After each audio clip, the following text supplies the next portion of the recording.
I'm excited to be here. This is Education Unmuted here at A Plus Colorado. And we have a special show this afternoon for the next 30 minutes. We are going to be talking to two of this country's leading educational thought leaders and folks that I've been following and sometimes even working with for many decades. Very excited to have them here. Just a quick introduction to each of them, and then we'll just dive in on their latest book and a few other topics. So first of all, we've got Dr. Frederick Hess, Rick, here just below me with a nice bookshelf behind him, who's the Director of Educational Policy Studies at the American Enterprise Institute. And we have Dr. Pedro Noguera, who is the Dean of the Rossier School of Education at the University of Southern California. And he's with us on his phone, in his car. He's in Los Angeles, presumably. That's why he'd be in his car on his phone. And both of these fellows have CVs that go on for days and have written zillions of articles and dozens of books. And feel free to Google them and Google their latest book. So the book that just came out is a super timely book. The title is A Search for Common Ground, Conversations on the Toughest Issues in K-12 Education.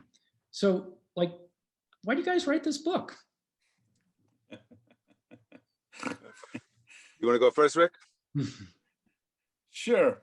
I think Pedro and I, Van, you're in the same boat, I know. I think we've all grown frustrated, both by the national discourse, but especially in education. I mean, if there's anywhere where we ought to model what it looks like to engage responsibly and constructively, if there's any issue where we ought to be able to disagree while finding enough room for common purpose and to work together, you would think education would be right there. And that has not felt how the debates have played out to me in recent years. So about a year and a half ago now, maybe Thanksgiving 2019, I got the notion in my head that it'd be nice if we actually modeled what it looked like to engage across some of these divides in a way that was thoughtful and actually was working towards understanding, not compromise, but understanding. And I don't know, I doodled on it, and I'd known Pedro for 20 years. We've never been super close. We've never had a chance to really talk in depth about these things. But Pedro is somebody who I've known, who I've had enormous respect for. I think one day I just was moved to pick up the phone, and I called him and I said, Pedro, here's what I'm thinking about. Are you open to this? And I said yes right away. and the reason why I said yes is because I like Rick, I think there's just a real lack of dialogue about these issues facing our country in education. And in many communities, there's a kind of paralysis. We've stopped talking to each other. To the degree there's any communication, it's shouting matches, it's sometimes even degenerates into name calling. And that's just not helpful for figuring out how to solve the complex issues facing our schools.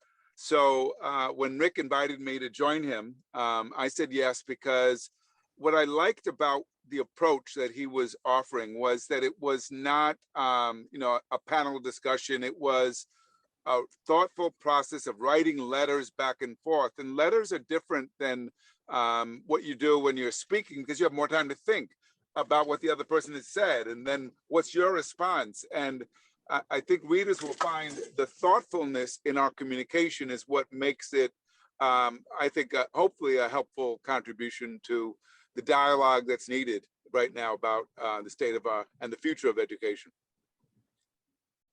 So describe some of the flashpoints. Like, what are the? We all love kids, right? What's the controversy? Right. I don't know, Pedro, you wanted to go first on that one? Well, yeah, and in Colorado, these controversies well because a lot of them have played out there in the state. Debates about high stakes testing, debates about school choice, debates about integration or the lack thereof. You can go on and on. Diversity, language rights.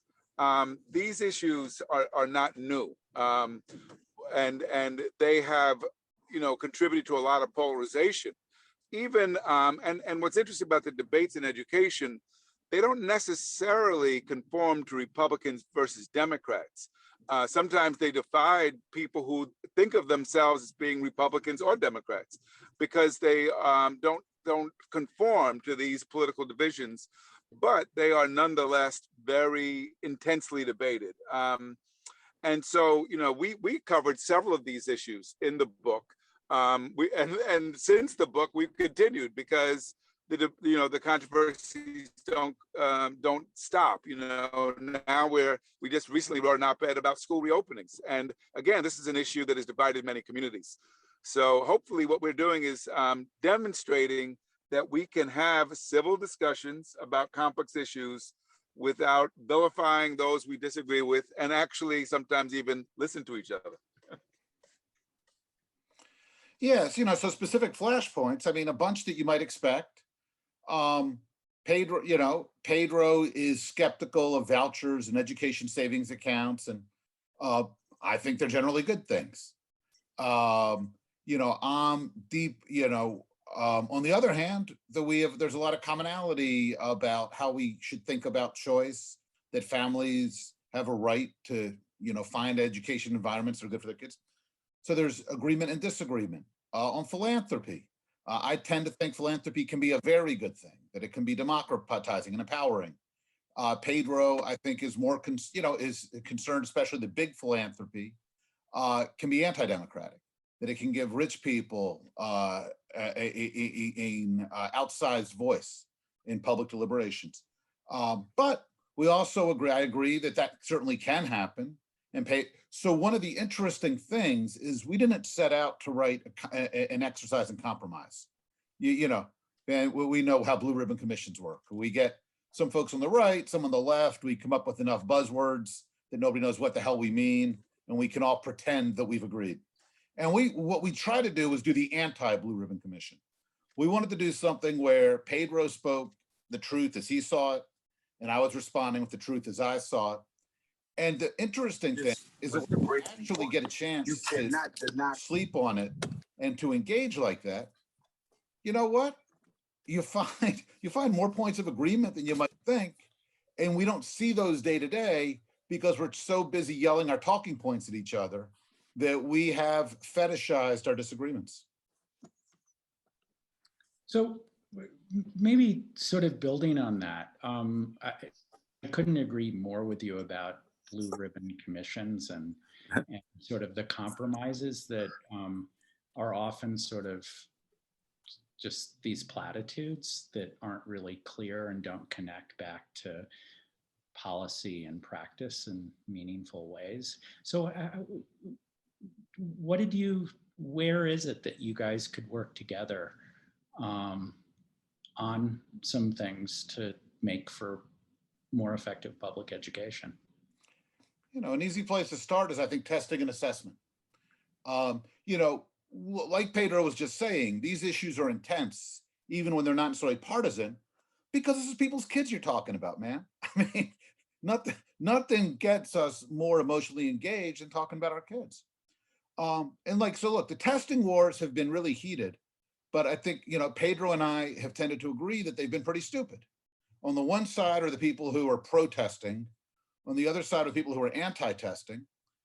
And I don't know, one of the places Pedro and I think, stumbled into common ground real early was we both have kind of a practical bent about how the world works. We both started out as, high school social studies teachers back in the day. And, we agree that teachers are always assessing kids. From the minute kids walk into the classroom, they're asking them questions. You're trying to figure out what they know, what they've mastered, so you can help them. So it's not test or don't test. It's how do you test? And are tests useful? Are they useful for parents? Are they useful for educators? Or are they useful for policymakers and taxpayers? And if you start talking about it that way, the conversation just becomes much more about, all right, how do we do this? And what are the trade-offs and the cost and benefits? And you know what? It's easy to have a reasonable conversation about that. If it's we should test or not test, it's a whole lot harder to do anything other than scream talking points back and forth. Yeah, we just went through that experience in our legislature and came up with a compromise that was okay. We were not testing every kid for every subject, every grade, and the feds decided that that was okay. And I think given the circumstances that it makes a lot of sense. Were there other things? It looks like we may have lost Pedro to the LA traffic, but hopefully he'll come back. Were there other things that, like, I'm curious in terms of what maybe because of the dialogue back and forth and the letters, what may have changed either of your thinking? And it's and it's tricky, right? It's hard to do this absent Pedro because I don't want to put words in. But for me, we started writing this thing in January 2020. So, COVID was not something that any of us had thought would intrude on our lives. We'd never heard of George Floyd. So, so many of the events that defined last year weren't in the offing. So, as we talked, as we experienced the school shutdowns, one of my great frustrations was with what felt like bureaucratic inertia on how, and, much of the debate last year felt like, or at least for the first half of last year, felt like people defending school districts, saying we're not teaching anybody until, and those of us who were frustrated by that. And what was really healthy and I think constructive for me about talking about with Pedro is he was like, look, like, I think we need to be very conscious of the equitable implications of this, but that doesn't mean that we should. So Pedro was willing to draw distinctions that I didn't hear, at least in the social media world or the pundit world coming from my friends on the left. And because he was willing to make those distinctions, it made me more comfortable saying, like, look, okay, I get it that, we all agree schools need to be closed right now because we get that. And there are concerns about how these things are going to play out in terms of equity. Fair enough. A second example of that is, I think, I mentioned Floyd a moment ago. There was, enormous conversation in this country, obviously, over the last 12 months about police violence and about racism. And for me, I am absolutely willing to accept that there are structural challenges we need to address about access to quality schools, to quality programs. For me, I've too often heard those tied in with language which I find hugely destructive, even poisonous. The idea that working hard and being nice is somehow a white virtue. I think that's poisonous both because I think that massively distorts foundational values and because it walls off from children who need them some of the mindsets and skills that are going to equip them for life success. In the public debate, those things felt welded together, addressing these structural issues and some of this kind of ideological stuff that I found unhelpful. Again, in talking with Pedro was making distinctions that I didn't often find made in the broader narrative. And hearing them made and being able to speak to those and make those distinctions gave me an enormous sense of possibility about how we could address these things in ways where it wasn't all one or all the other.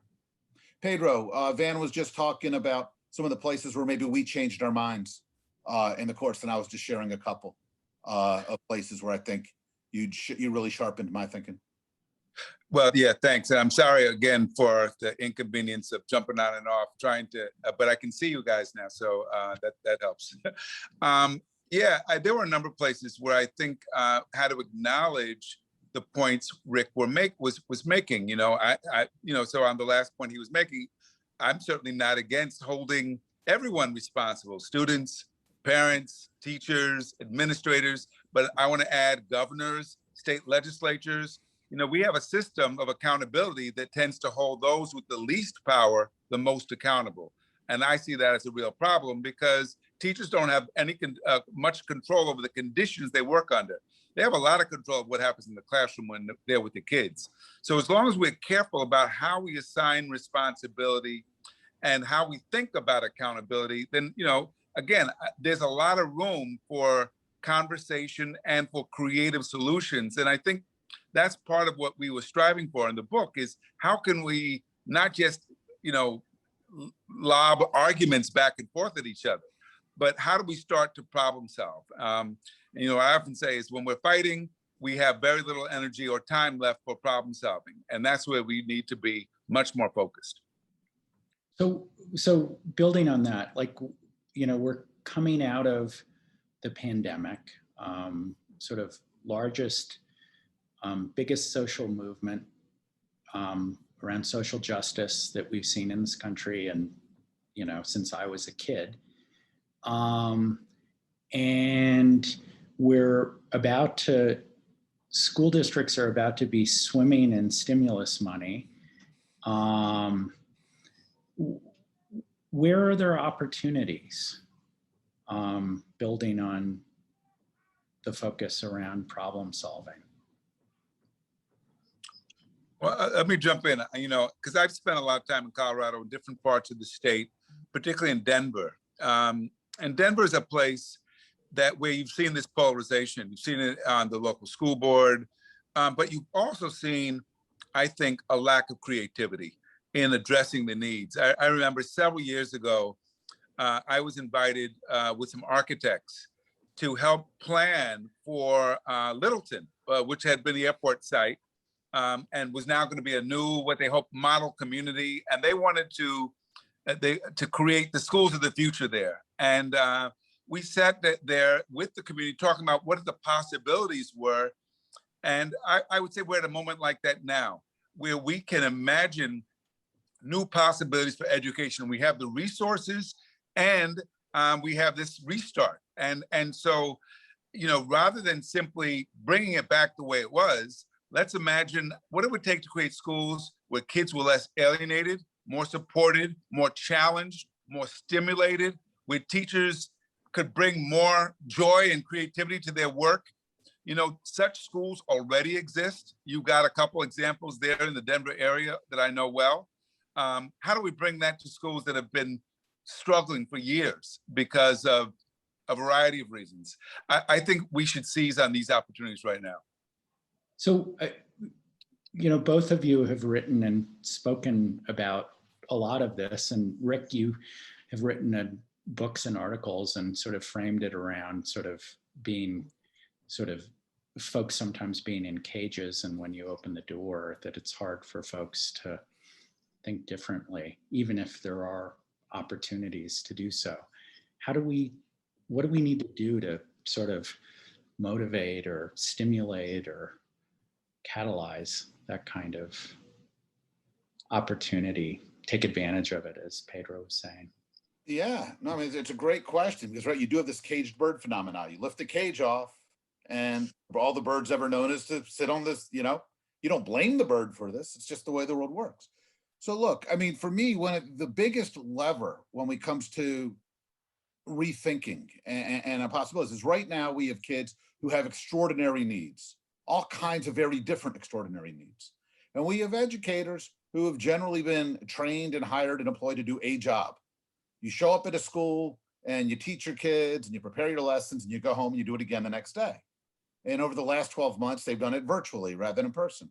But what we really need, I think, especially as it becomes safe for teachers to go back out into communities, is a whole bunch of different roles. We need teachers who are phenomenal diagnosticians, sitting down with kids and figuring out what they need and what they've lost and how do we come up with a strategy for providing it.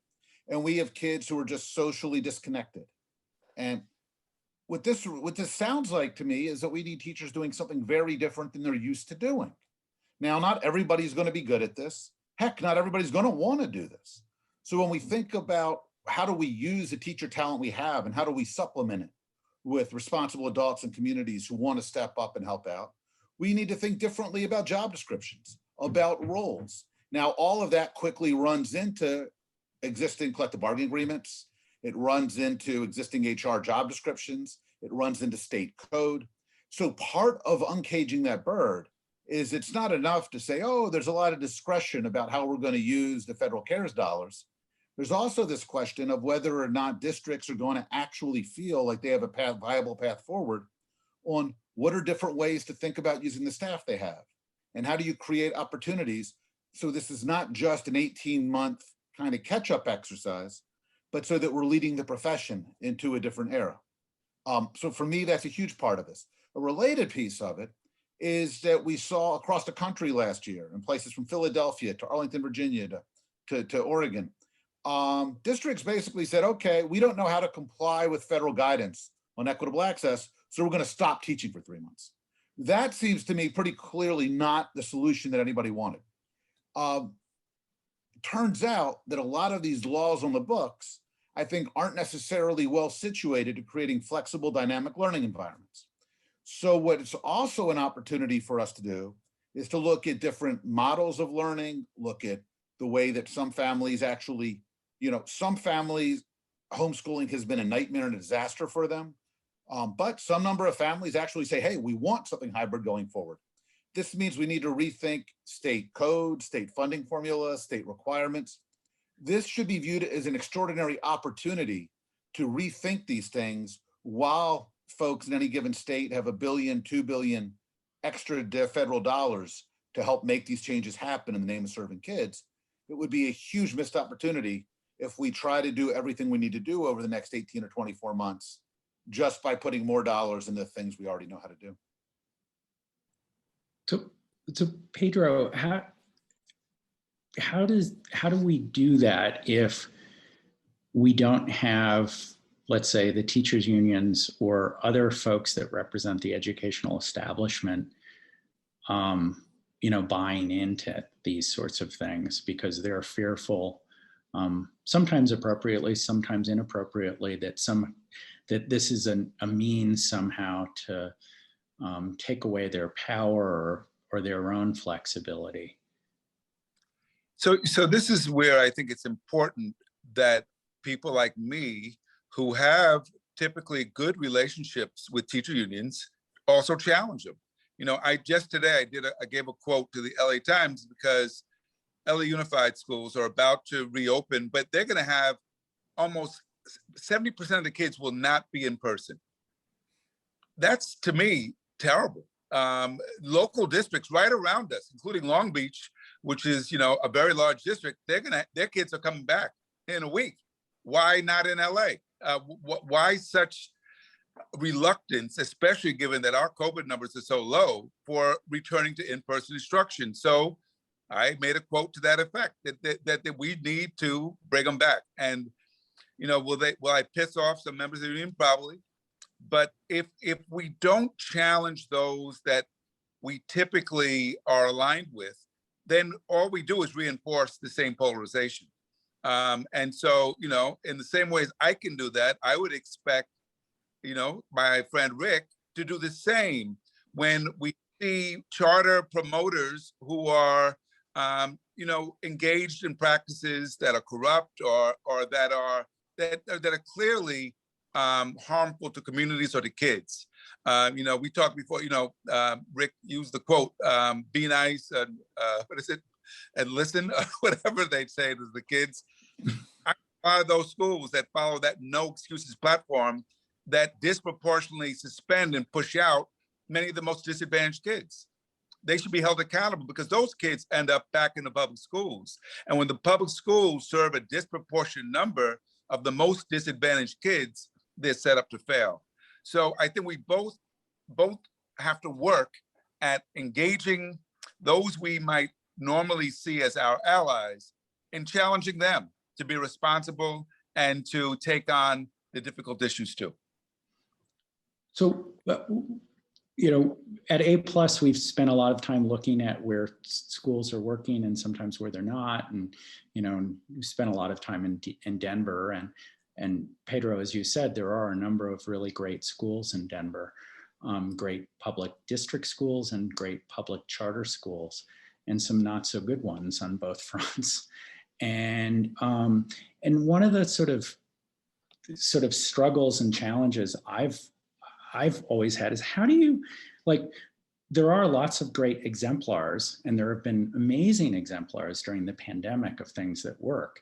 And yet, how can we sort of break through this problem in education where it's so impossible to transfer learning from one good school to a system or to other schools that might be interested in that? There's always, that's not going to work here because I have different kids or whatever the thing is. So I'm sure in LA, that's totally different than Long Beach, right?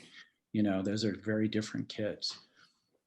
But one of the things that we don't do very often, and this includes charter schools as well, is we don't give educators a chance to see other schools.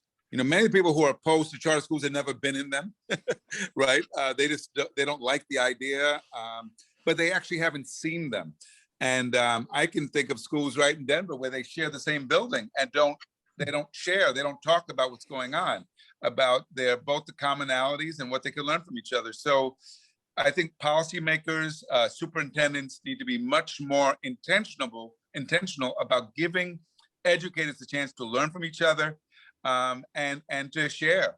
We did that. We created a network of schools that included regular district schools, charter schools, focused on math and learning in 9th grade math, which is a problem in a lot of schools. And many of the schools said, wow, this is the first time we're coming together to actually talk about kids and teaching and learning. So I think the educator is actually more open to it than we might think. And just to build on both part, what Pedro, what Pedro is saying is, look, why do we not get this right? I mean, for me, the best book on this probably is still Charles Payne's So Much Reform, So Little Change. And it's all these habits of mind where you look at something that works and you get stuck. But there's a larger issue here, which I think goes directly to what Pedro and I hope to accomplish in this book, which is, look, one of the reasons we don't successfully learn from it is when something works, it's partly because the model works right. And in education, a lot of it's because of the context. It's how you implemented it. It's where you did it. And therefore, carrying successes from one place to another is always about being able to sort the wheat from the chaff. Which parts are core and which parts, and we're not very good at that. If you're excited about this curriculum or that instructional model or this school or this CMO, you get up and you yell about it and you sell it and you market it. And if you don't like it, you attack it. And as long as that's the way that we talk about school improvement, we've pretty much locked ourselves into a box where nothing is going to travel very well. So for Pedro and me, both, I think so much of what this is about is trying to build those muscles back where we can have a conversation about, all right, here's how I understand what's important. Here's how it strikes me in a sense of people. And having that conversation as two thoughtful people who disagree about important things rather than opponents or enemies arguing about, whose magic bullet is going to be the right magic bullet. So we're getting near the end of time. These are meant to be short, unfortunately, maybe good, who knows? But in this case, unfortunate from my perspective. So like, what's next? Like, so you got the book. I think this notion of sort of modeling thoughtful discourse around important educational issues so that we might be able to do a better job of solving for sort of common problems across an educational political spectrum is critical. And I'm not seeing much of that. Like, this is it right now. Is Randy going to join the group? And like, what's the plan? Well, Rick, how many of these kinds of discussions have we had since the book's publication? A few dozen. I think part of what we've committed ourselves to is to be willing to go out and talk on programs like these. We were on C-SPAN just a few days ago, to kind of demonstrate it, model it, and then to continue the conversation, because you're right. If you just publish a book, and we've done that before, you're just hoping that people read it. You're hoping that it will have some influence. And I know well enough that that doesn't usually happen. So I think we've got to find other ways, and hopefully some people out there will be inspired by what we're doing to do something similar in their community, because that's really how this idea will gain traction, when others are willing to step up and say, look, it's not that dangerous to get in a room and to talk to people, actually talk, have dialogue, and listen with people we don't always agree with. Yeah, I'll just say, one, we've started a podcast which folks can check out, where we try to occasionally talk through some of these issues, model the same kind of conversation. Another, but really, I would throw it back. It's for the folks who are with us on the call today in Colorado. Part of what I think made this distinctive is Pedro and I are fortunate in that we're at a place in our career where even when we both speak truth to our friends, and I try to in the same way that Pedro tries to, they can't cancel us. We don't have to worry about where the next, how we're going to feed our family the next month. For a lot of younger folks who aren't as fortunate as Pedro and I, if you're 26 or 36 and you're doing this work, you feel often, I think, a lot fewer degrees of freedom. And so part of it is, what are folks in a Colorado education leadership, the funders and the advocates and superintendents and school boards doing to create room, to make sure that folks know it's okay to stray from the party line in order to solve problems for kids. Because look, if you're worried about your grant's not going to get re-upped, or you're not going to get featured on the advocacy group's platform, or you're not going to be put in front of influentials, people get very hesitant to stray from the party line. And then we wind up with two parallel destructive conversations. So part of this is what folks like Pedro and me and you can do to create room for people to focus on, solving problems as matters of principal disagreement, rather than just jumping into the shouting match. Great. We're towards the end of the conversation. We had one question. We had a couple of questions about money, and we can follow up with that in terms of how much money to Colorado and stuff. But I had a question from Landon around, how do you do this when our national political forces continuously are sort of, the gravity is sort of pushing us apart? How do we do? How do we do what you guys are doing? How do we thoughtfully lean into working across what are perceived divides? So I think it does take some courage, and I think Rick spoke to it. It's easier for us to be courageous because we're not worried about losing our jobs. We're also not worried about people not inviting us to events anymore because they didn't like what we said. But I think for people who are a little more concerned about, how they'll be perceived, I would encourage them to try to create a setting where it's really focused around our common concerns, our common interest. You said it a while ago, Van, that everybody's concerned about the kids and about their futures. And I think if we frame the conversation in those broad terms, and then talk about what's the best way to meet the needs, what's the best way for us to organize our community to support our kids, and hopefully we can cut through some of this. I'm not naive. I know that the distrust is great, and so we're not going to see a sudden change. But I think we can start in smaller groups and with groups that have the credibility in our communities to bring people together. Our churches, our big civic organizations, to play a role in holding people accountable to be good members of the community and participate in a dialogue without, again, demonizing each other or just simply name calling. That's what we've got to rise beyond. I think, you know, there in Colorado, I can think of several organizations that could play that kind of convening role. You have a former superintendent as your U.S. senator, so he could probably help too. Yeah, you know, Van, just two specific points to build on that. One is, look, I think we underestimate how much we can do better. You know, you look at social media, you listen to cable news, it's all the yammerheads. But the reality is, we know that these things are self-selected. The people who show up on CNN and Fox and MSNBC are the people who are screamers. That's why they're there. The people who choose to spend time on social media are the screamers. I think polling, to my mind, pretty consistently shows that 70% plus of Americans don't like this, that they actually want to engage in a different way. So I think there's a big constituency out there, but all of the leadership avenues are clogged up with the crazies.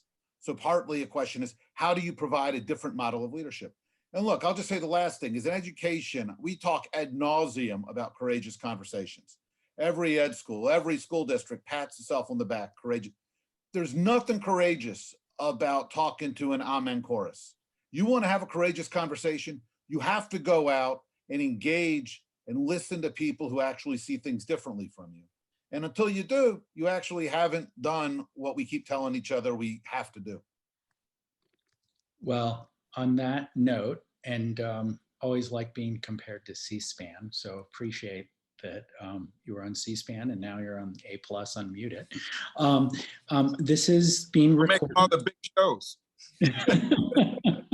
Absolutely. Well, I can't thank you guys enough for taking a half an hour out of your Friday afternoons to spend some time with each other and with me and with our audience.